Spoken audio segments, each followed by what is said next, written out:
Eu saúdo os irmãos com a paz do Senhor. Estamos aqui iniciando a nossa escola dominical por vídeo. Felizmente não podemos fazer presencial ainda. E nós vamos estar falando sobre a lição do segundo trimestre, que é a Igreja Eleita. A lição é baseada no livro de Efésios. Vamos estar dando início com uma oração. Senhor nosso Deus, nosso Pai, em nome do Teu Filho amado, nós te damos graça pelo dia de hoje, por este início de semana que o Senhor tem nos guardado, tem, Senhor, nos abençoado. Pai eterno, orienta-nos, capacita-nos, instrua-nos.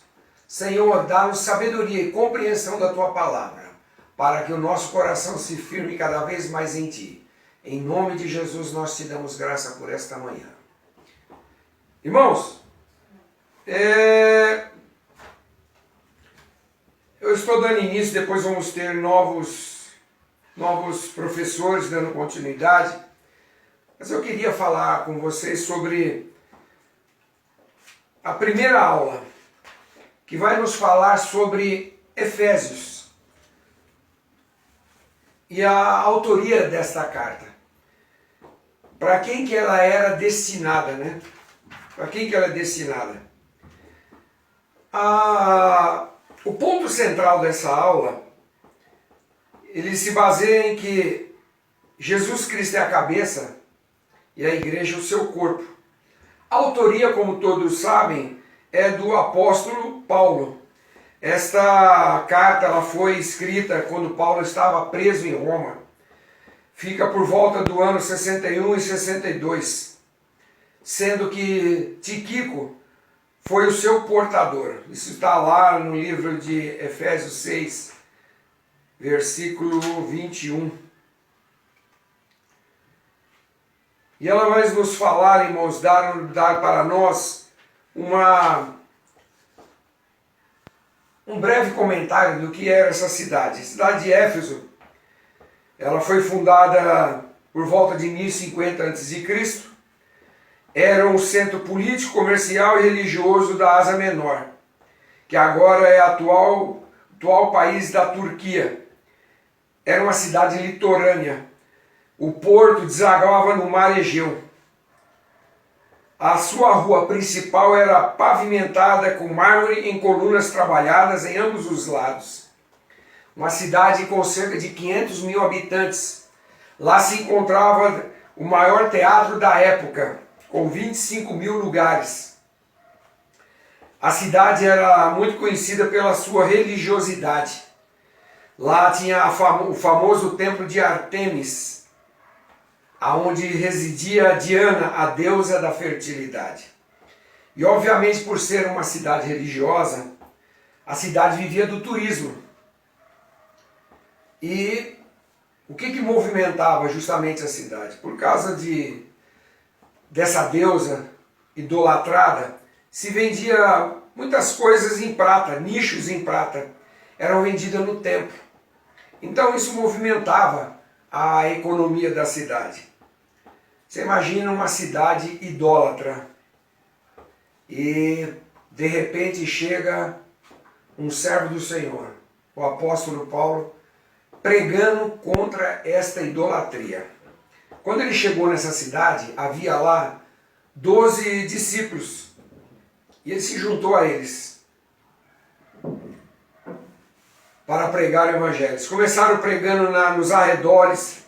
Ele evangelizou a cidade, ela e seus arredores. Foi quando ele, depois chegando no grande centro, encontrou os 12 discípulos. Isso está lá em Atos dos Apóstolos, capítulo 19, do 5 ao 7. Esse foi quando ele perguntou se eles conheciam o batismo com o Espírito Santo. Eles falaram que não.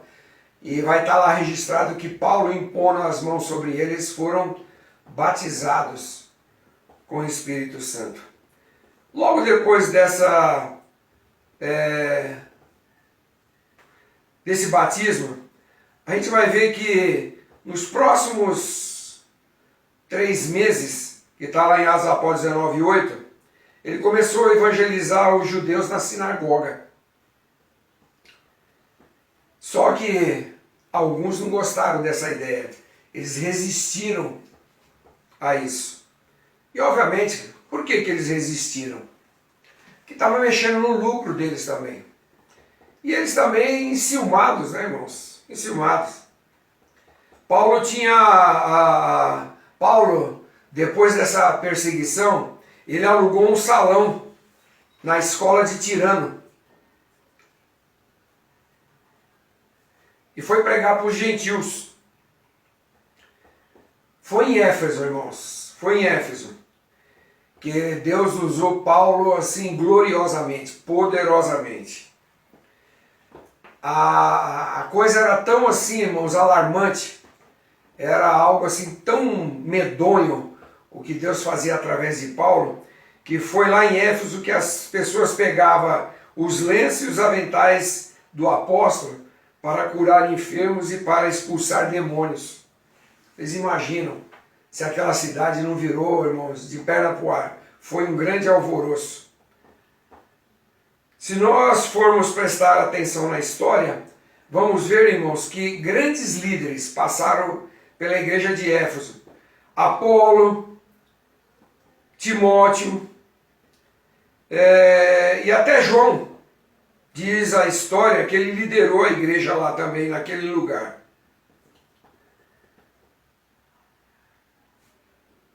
A maioria, irmãos, dos intérpretes, eles consideram que essa epístola era uma carta circular, destinada aos cristãos de maioria gentílica, não só de uma igreja, mas de uma igreja uma carta praticamente pastoral, dirigida para todas as igrejas da Ásia.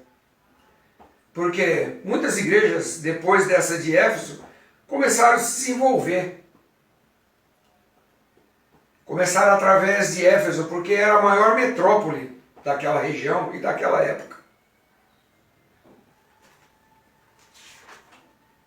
Qual que era o propósito, irmão? O propósito da mensagem. O propósito da mensagem. O passado daqueles cristãos era marcado pela imoralidade e bebedeiras. Mas uma vez salvo pela graça, eles deveriam adotar um novo estilo de vida em Cristo. Irmãos, muitas pessoas estavam se convertendo, mas ainda praticando as coisas antigas. Será que está diferente dos dias de hoje, irmão? Nós temos hoje um monte de gente se dizendo aí, irmãos, em vários lugares que são evangélicos. Evangélico é uma coisa, irmão. Evangélico não sobe. O que sobe são os salvos, os remidos. Tem muita gente, irmãos, usando só o rótulo, o título, mas o conteúdo não é de crente. Era o que acontecia em Éfeso. Paulo mandou essa carta, principalmente para os gentios, porque eles vinham com casca e tudo. E muitos queriam continuar. Aceitavam, talvez até iam nos cultos, mas ainda continuavam com as práticas.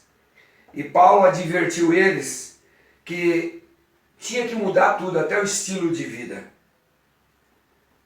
Uma das grandes preocupações dessa carta, quando Paulo escreveu ela, era para falar sobre unidade, que havia conflito entre gentios e judeus. E essa carta foi escrita para que houvesse unidade, união entre os judeus convertidos e os gentios cristãos. Esse era o plano de salvação, o plano universal. Nessa carta, o apóstolo Paulo, ele revela, ele mostra o grande segredo, o grande mistério de Deus que está em Cristo Jesus. Através de Cristo Jesus, Deus revelou o mistério da salvação. Ela é universal, não era só para os judeus. Jesus veio para o que era seus e os seus o rejeitaram. Então ele se voltou para onde? Para os judeus. O próprio Deus disse que ele ia ser buscado de um povo que não era o dele, não era o judeu. Ia ser achado por um povo que não era judeu. Que somos nós, irmãos. Nós somos a vara enxertada na oliveira verdadeira.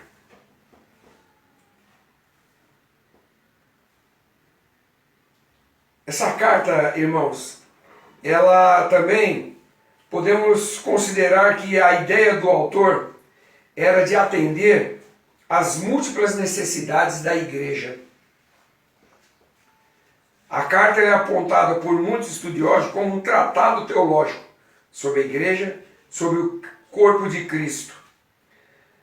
A mensagem de Efésios, ou a mensagem da carta dirigida aos Efésios, gira em torno de duas temáticas: Jesus Cristo, a cabeça, a igreja, o corpo. Desses assuntos, a carta trata sobre a consumação do plano eterno de Deus na pessoa de Jesus Cristo. Fala também, irmãos, da grande atuação do Espírito Santo como o penhor da esperança da salvação. Irmãos, aqueles sinais que Paulo fazia, irmãos, ele apenas era um instrumento. Quem operava era o Espírito Santo. Uma grande atuação do Espírito de Deus na evangelização naquela cidade, quebrando todas as barreiras, quebrando aquela idolatria que estava naquela cidade. A carta também vai falar da reconciliação dos povos por intermédio da cruz de Cristo. É a revelação do mistério da vontade de Deus por obra do Espírito Santo. Um novo estilo de vida baseado na unidade, na comunhão com o Espírito Santo, na frutificação, na adoração e na intercessão do Espírito. Essa carta vai falar dos novos relacionamentos conjugais e a luta contra o inimigo.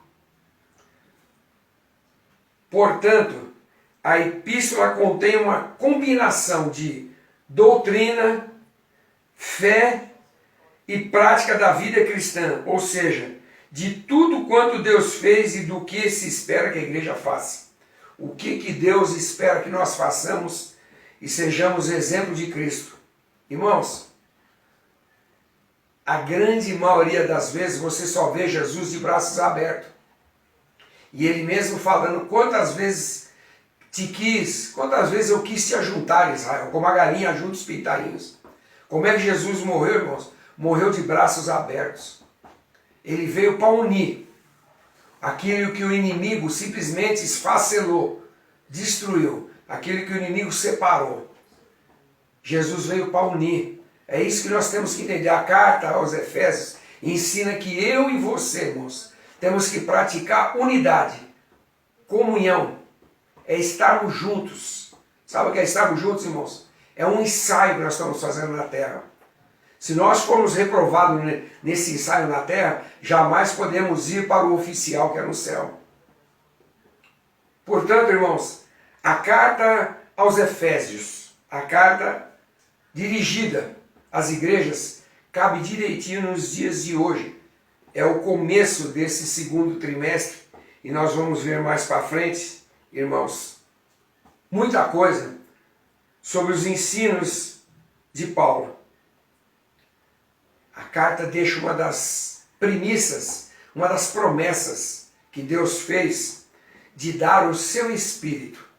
E a carta aos Efésios, ela fala sobre isso. Sobre aquele que o Pai havia prometido. A carta aos Efésios, irmãos, descreve o Espírito Santo.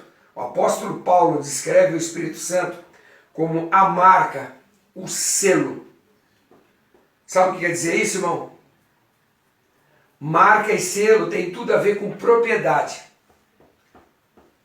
Uma das coisas que antigamente, quando se usava muito o correio, antes da internet, a carta só chegava no destino se ela tivesse, não era só endereço, ela tinha que ter um selo.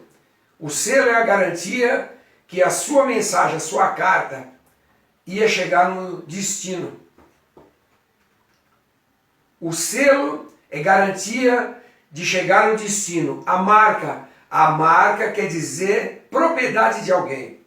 São duas coisas que eu e você, nós temos, e todo aquele que serve a Jesus, que o aceita como seu Salvador e que obedece a sua palavra, duas coisas você tem que ter na sua vida: a marca de Cristo e o selo do Espírito Santo. A marca porque você é propriedade dele. E o selo, porque o seu destino é o céu, irmãos. Pense bem sobre isso. Vamos estudar Efésios, carta aos Efésios, esse trimestre. Temos muito que aprender com a palavra do Senhor. Amém, irmãos? Deus abençoe ricamente. Continue abençoando os irmãos essa semana, se sustentando com vida, com saúde, operando. E que o Espírito Santo fale melhor na sua vida. Que o Espírito Santo abra sua mente e te dê entendimento e discernimento da palavra do Senhor. E que você cada vez mais, quanto mais você ler e ouvir essa palavra, mais você vai se firmando e se fortificando em Cristo. Ele é a nossa força. Ele é a rocha onde os nossos pés estão firmados. Amém? Deus abençoe os irmãos. Muito obrigado pela atenção. Espero que seja útil esse início de aula que vamos dar esse segundo trimestre. Amém, irmãos? Deus abençoe.